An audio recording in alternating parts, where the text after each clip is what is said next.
All right, we're going live. Hey, welcome everyone. Happy Friday. Another installment of Get a Clue in 52 for coaches, myself included. That's right. I'm your host for all of this, Jeff Kluback. And this is my third Get a Clue in 52 book. It's a series of tips books, 52 tips, 5 categories.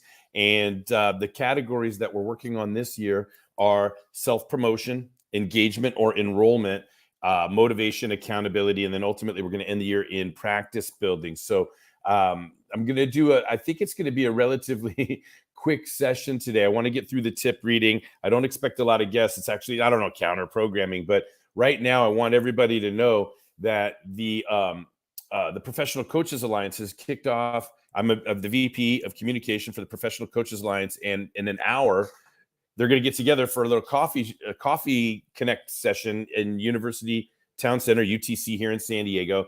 And I'm bummed that I can't be there. So I want to just do a shout out really quick. If any of you in the community of the Professional Coaches Alliance are making your way to UTC right now for the coffee meet and greet, right on. That's what it's all about, is connection and getting together and all of those good things. So let me go ahead and get into what we want to get into today to read the tip and continue with what we're doing. I want to let everybody know, first of all, welcome to Get a Clue in 52 for coaches, myself included. When I wrote this book, I was concentrating on contributing to aspiring and emerging coaches. And what I learned over the course of writing it is how much I'm still working on, how much I still need to learn, how much I still need to grow, how vulnerable I need to be. 17, 18 years into this game, I'm still learning and growing all the time. So my association with the Professional Coaches Alliance, I'm volunteering to advance the profession and to network and collaborate and be surrounded by continuous education and learning.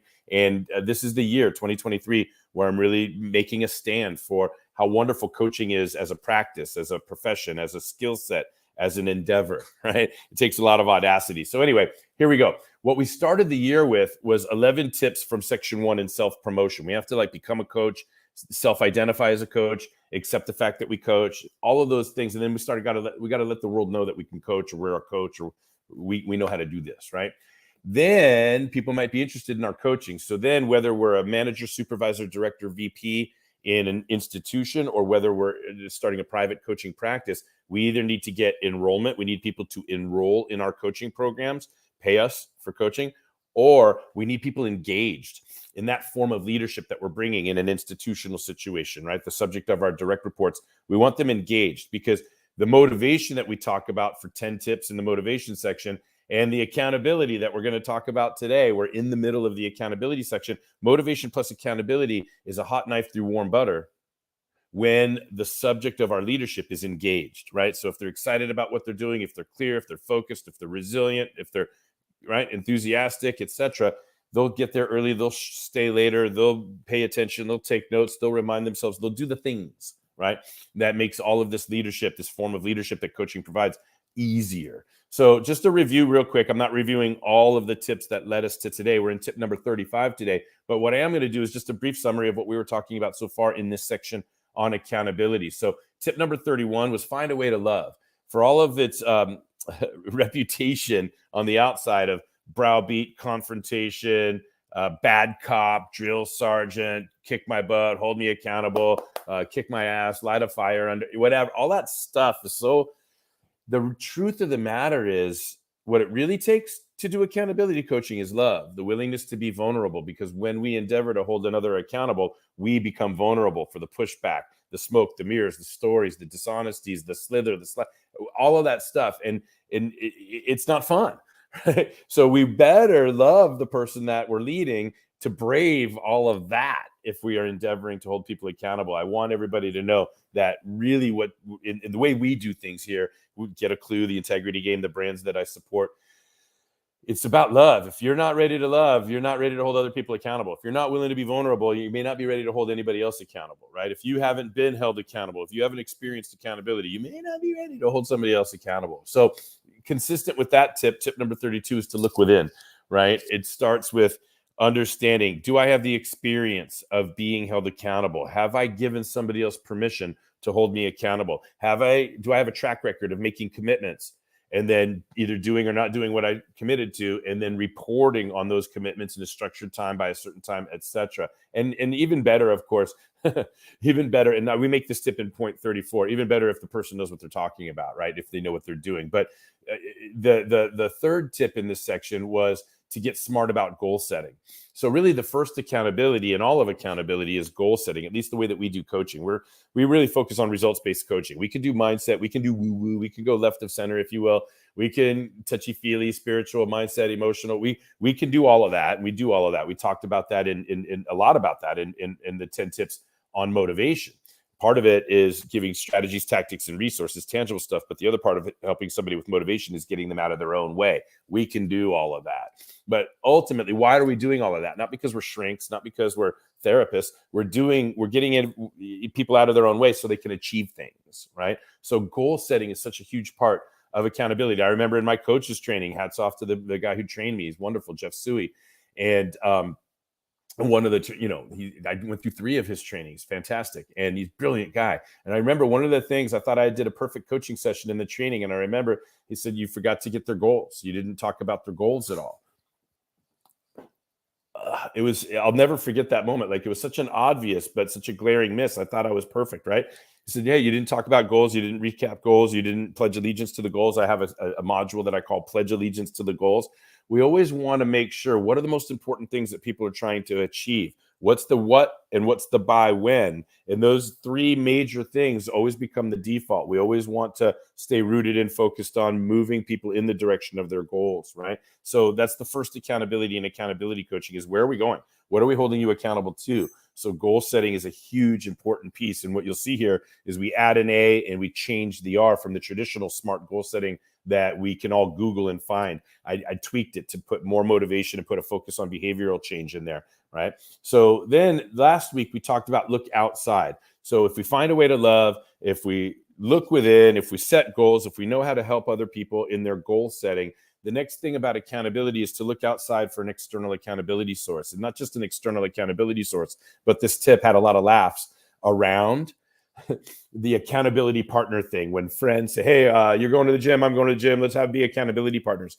And I'm laughing at all the reasons why that fails. Not because I'm laughing at failure, but we have a trained sensibility. We understand accountability. We teach it. We train on it. We have modules. We have techniques. We have dialogues. We have skill sets. We have role plays. We have practice, right? And that's what it takes to hold somebody accountable. So it's good enough if you just look outside and you're willing to be held accountable by an external accountability source. But in my experience, most people choose external accountability sources that they know somewhere along the line will let them off the hook, or it's comfortable. It's not the professional accountability that we want to, how should I say, highlight or advocate that you'll receive in professional coaching with a professional who's trained and knows what they're doing, certified, and all the good stuff. So having said all of that, let's go ahead and get into tip 35 today. Let's go ahead and find it here. And if you're following along at home, thank you. And tip number 35 is secure permission. So here we go. We're going to read it word for word, and I don't see any guests coming on. I think this is like maybe the first or second week out of 35 weeks this year that there's no live guests in the studio with me to dialogue with. Some of the people from PCA can't make it because they're on their way to UTC for the Coffee and Connect. So it's wonderful. But thank you guys for coming on live or watching a recording or whatever portion of this you're catching. Let's go ahead and see if it's valuable for you. Tip number 35 on page 142. If you're following at home, secure permission. I consider permission to be one of the top 3 requirements for effective accountability. One of the laws of physics refers to the equal and opposite reaction to every action. Said another way, anything that feels pressed upon will press back. There's an exercise I learned from Tony Robbins that illustrates the point. Put your hands together, palm to palm. On the count of 3, press as hard as you can onto your weaker hand with your stronger hand. Don't cheat. Wait until the count of 3. I actually am reading this word for word, right? Are you ready? 1, 2, 3. Go, go, go. Press harder, harder, harder, right? And so a lot of times people, when they do this, I'm going to break from the word for word. Sometimes when people do this, they're pressing, and they see the veins in their head and all that stuff. And sometimes, very rarely, but it happens, sometimes people just go like this. Because the idea is, and I'm going to get back to the word for word, are your hands still in front or nearly in front of your face. I didn't say press back. Do you understand? You actively sent a message to your stronger hand to press. But do you recall telling your other hand to resist? No. Resistance was automatic. The laws of physics tell us that the reaction will be equal and opposite, but it fails to highlight the automatic part. It's automatic to press back when pressed upon. So when it comes to accountability, you have to expect, anticipate, plan for, prepare for, and be skilled at dealing with this automatic equal and opposite reaction to your efforts to hold people accountable, to your actions of confrontation. Expect pushback unless permission is secured first.